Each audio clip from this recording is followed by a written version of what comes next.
so what snap language, right, that author and that orator just said makes a whole lot of sense.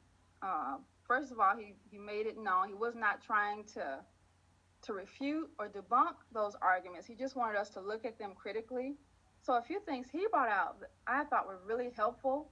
Correlation does not equal causation. Just because something might be linked does not mean it actually is a cause of something else, which was important for that cell phone passage, cell phone assumption or argument.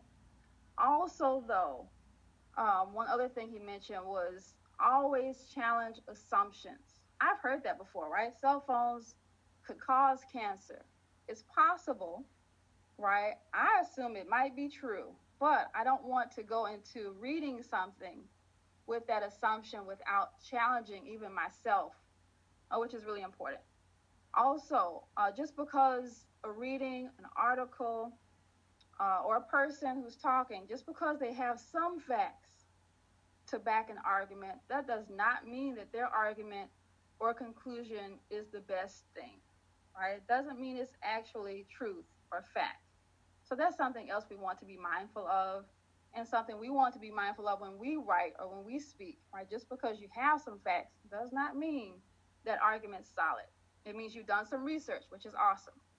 So that's one video I have, but I also want to show really at least some of the history behind debating and arguing. And please don't say or think this is the only person in history that has done philosophical thought, right, or has helped people form solid arguments or helped societies all throughout time make arguments.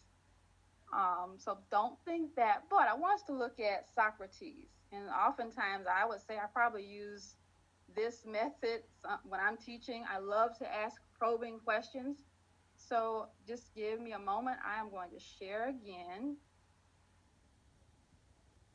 reading these and are able to discuss for our Zoom meeting, talking, bringing out different points. Please use this method to explore universal concepts